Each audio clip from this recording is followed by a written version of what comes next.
This clip is brought to you by SaveWithConrad.com.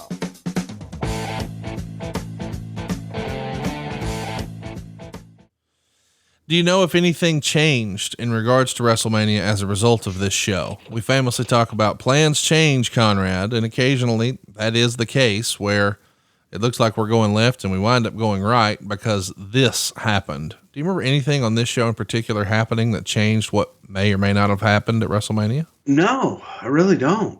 I mean, it was, thank God, this is one of those that for the most part was a rifle shot. Boy, I know I'm in the weeds when I ask a question like this, but I know you monitored everything. Back then you were getting ratings by the minute, I believe.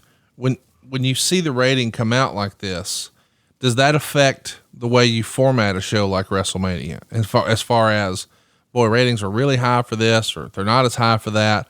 Maybe we should adjust our match order, or does something like that not matter? I guess what I'm driving at is Triple H and John Cena are going on last.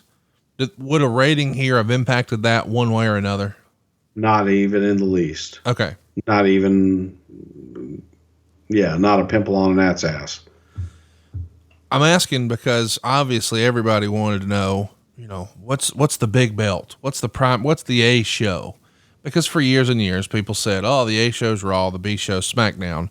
I think you could argue it's the other way around now since it's on broadcast TV, but hell, even back then, UPN was still a broadcast channel, as was CW, even though obviously Fox is much bigger. Sure. But you have both title matches sort of end WrestleMania 22, and you have the old popcorn match, or the let me up match, as you like to say, in between, which is Tori Wilson and Candice Michelle.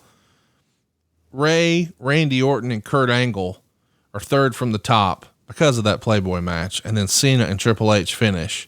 But the three-way only gets 9 minutes and 19 seconds. I know we're not talking about WrestleMania 22, but we are talking about the build. The rumor and innuendo is that they didn't think Ray was perhaps a big enough star and had enough marquee power to carry a singles match. So they inserted Randy Orton into that match and made it a three-way. Was that a fair assessment of how they felt about Ray at the time, or not so much? No, it was for more star power. Yes, but not due to lack of star power. It's build it up, make it better. If there's an opportunity to make it better, make it better. And as we said, it's not the last match out.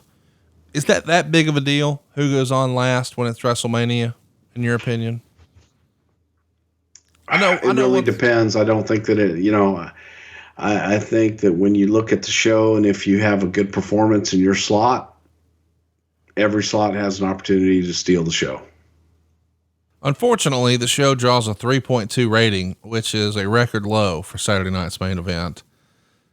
Were you disappointed in the rating? Was NBC disappointed in the rating? Is this just as simple as we didn't have what they wanted to see? Were people pointing fingers at, well, NBC didn't promote it enough, or what was the thinking when the rating comes in? There's disappointment for sure. And I think that overall you kind of look at what the ratings were and what the ratings were starting to become. Not the end all be all, but it was also, it just was a one-off. It wasn't a part of a series to where, hey man, in 3 weeks, I'm going to get another Saturday night's main event. It was a one-off. You had to find it. And I don't know that, I'm not going to put the blame on NBC. I put the blame on us as well, that not enough promotion and or the right kind of promotion to drive people to Saturday night's main event. I think that we were lacking there a little bit. Before the rating comes in, when the live camera goes off and everybody's in the back getting ready to go home or getting dressed or in the gorilla or whatever the shit, what's the reaction? Did you feel like, oh man, we nailed it? And then you're disappointed. I thought we had a good show. Everybody did. Yeah. Who would have helped put together this show in terms of mapping it out, like what each segment was and putting the matches together? I mean, I know the writing team at this point was sort of all over the place, but at some point somebody runs point on the whole process. Who would that have been?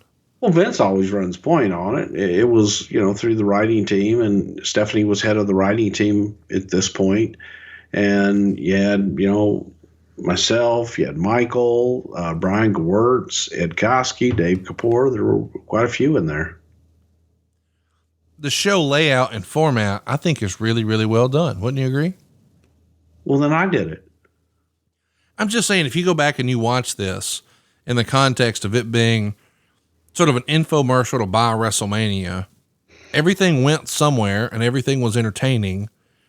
Sometimes, you're doing I'm speaking as a fan, obviously, but sometimes you're watching Monday Night Raw for 3 hours because it's what you did last week. You're not particularly excited one way or another. It's just, hey, it's Monday night. This is what we do. This felt more than a TV show. It felt pay-per-view like almost, but it had some TV show elements with some of the skits and segments.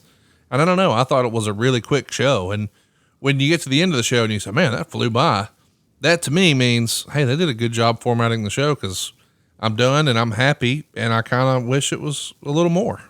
Right. And the other tweak and difference in this is we started hot and we ended hot. Yes. Traditionally, in a Saturday night's main event, you would have started hot and you would have ended kind of on a whimper. You would have gone back and revisited what you did at the top. Here, we started hot and we ended hot, and did that purposely to see if we could just keep that late night audience and keep them engaged. Hey, it's Conrad Thompson. Thanks for checking out the podcast here on YouTube. Be sure to hit the subscribe button and the notifications bell so you get a notice anytime we upload some new content. And go save yourself some money right now. If you're in a 30-year loan or you have credit card debt, it's not a matter of if I can save you money. It's a matter of how much. Find out right now for free at SaveWithConrad.com.